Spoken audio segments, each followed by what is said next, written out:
संसद के स्थानों का रिक्त होना।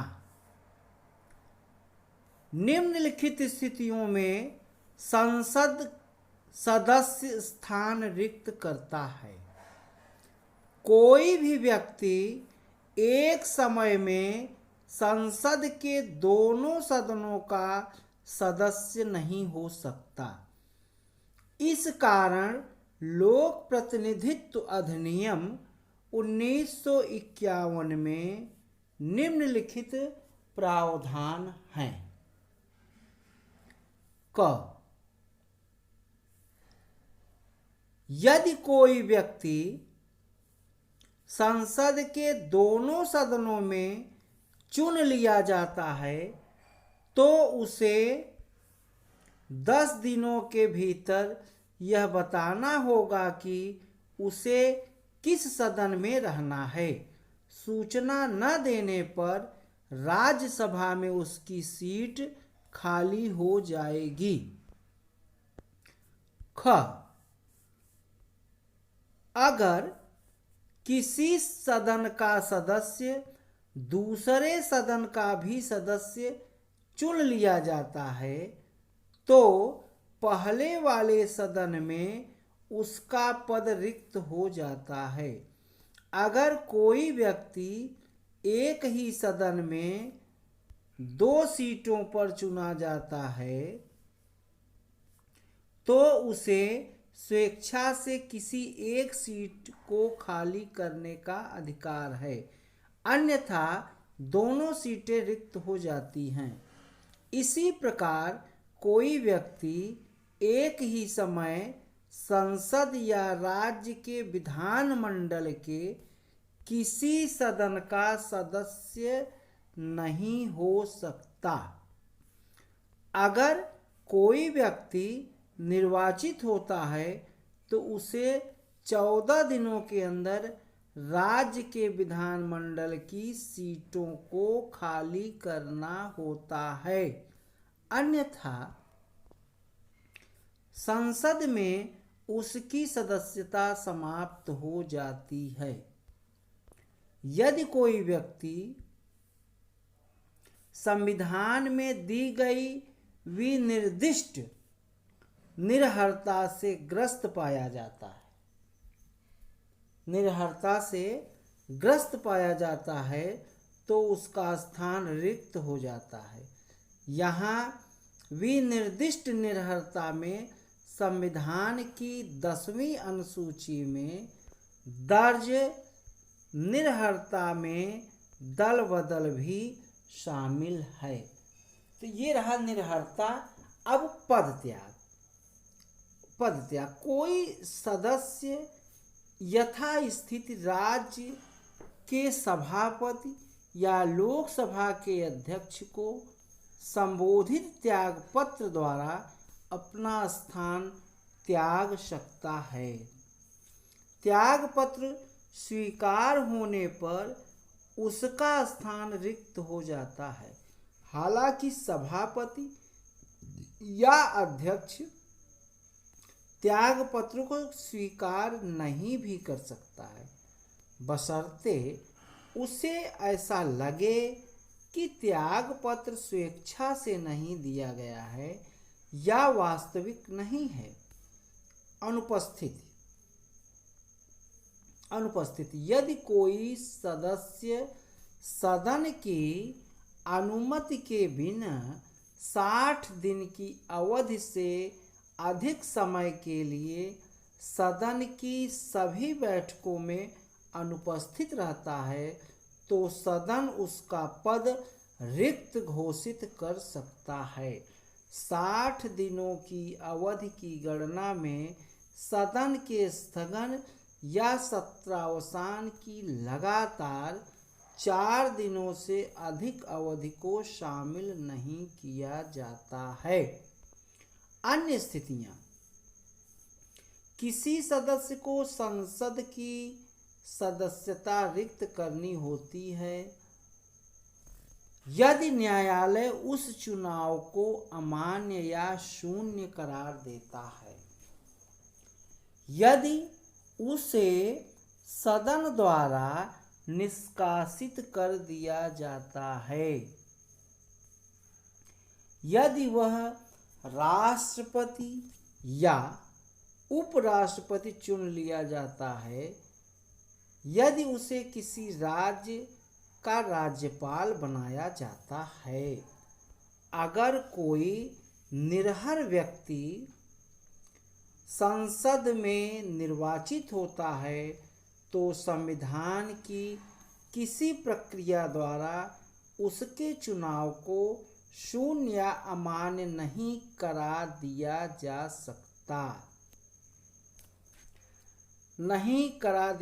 सकता, है। ऐसे मुद्दों को लोक प्रतिनिधित्व अधिनियम 1951 द्वारा सुलझाया जाता है। इसके अंतर्गत उच्च न्यायालय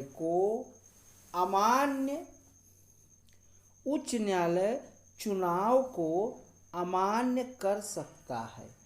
असंतुष्ट व्यक्ति को उच्च न्यायालय के इस निर्णय के खिलाफ उच्चतम न्यायालय में जाने का अधिकार है। संसद के पीठासीन अधिकारी संसद के थोड़ा सा इसके शपथ या प्रतिज्ञान के बारे में वे थोड़ा सा बताते हैं कि संसद के प्रत्येक सदन का सदस्य, इसको भी मैं थोड़ा सा उसके पहले बता देता हूँ। संसद के प्रत्येक सदन का प्रत्येक सदस्य अपना स्थान ग्रहण करने से पूर्व राष्ट्रपति या उसके द्वारा इस कार्य के लिए नियुक्त व्यक्ति के समक्ष शपथ या प्रतिज्ञान लेता है और उस पर हस्ताक्षर करता है। शपथ या प्रतिज्ञान में संसद सदन प्रतिज्ञा करता है कि मैं भारत के संविधान में सच्ची श्रद्धा व निष्ठा रखूंगा, भारत की प्रभुता व अखंडता अक्षुण्ण रखूंगा, कर्तव्यों को श्रद्धापूर्वक निर्वहन करूंगा। जब तक सदस्य शपथ नहीं ले लेता तब तक वह सदन की किसी बैठक में हिस्सा नहीं ले सकता है और न ही मत दे सकता है। वह संसद के विशेषाधिकारों और उत्मुक्तियों का भी हकदार नहीं होता है।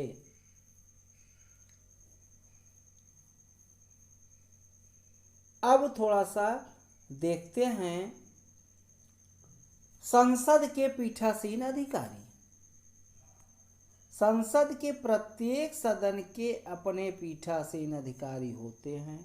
लोकसभा में अध्यक्ष व उपाध्यक्ष और राज्यसभा में सभापति व उपसभापति होते हैं।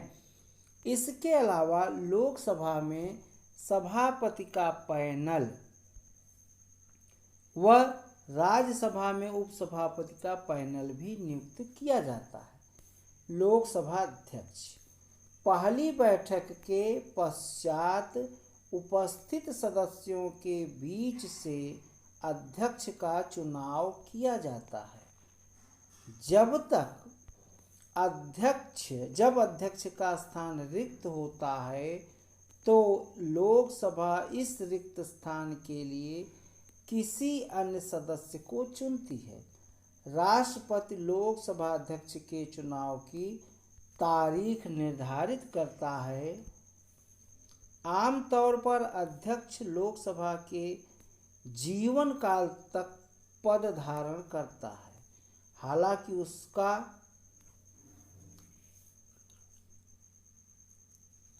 पद निम्नलिखित 3 मामलों में से इससे पहले भी समाप्त हो सकता है। यदि वह सदन का सदस्य नहीं रहता, यदि वह उपाध्यक्ष को संबोधित अपने हस्ताक्षर सहित लेख द्वारा पद त्याग करे, यदि लोकसभा के तत्कालीन समस्त सदस्य बहुमत से पारित संकल्प द्वारा उसे उसके पद से हटाएं। ऐसा संकल्प तब तक प्रस्तावित नहीं किया जाएगा जब तक कि उस संकल्प को प्रस्तावित करने के आशय की कम से कम 14 दिन पहले सूचना दे दी गई हो। 14 दिन पहले सूचना न दे दी गई हो, मतलब 14 दिन पहले सूचना देना अनिवार्य है। भूमिका, शक्ति व कार्य। अध्यक्ष लोकसभा व उसके प्रतिनिधियों का मुखिया होता है। वह सदस्यों की शक्तियों व विशेषाधिकारों का अभिभावक होता है। वह सदन का मुख्य प्रवक्ता होता है और सभी संसदीय मामलों में उसका निर्णय अंतिम होता है। अतः वह लोकसभा का पीठासीन अधिकारी ही नहीं बल्कि इससे अधिक है।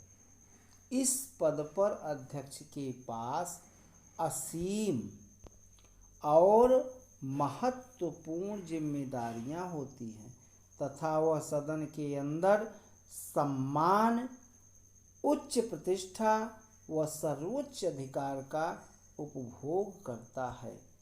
तो आज यहीं पर वीडियो को समाप्त करता हूँ। आप लोगों का बहुत बहुत धन्यवाद। वीडियो को लाइक, सब्सक्राइब, शेयर अवश्य करें।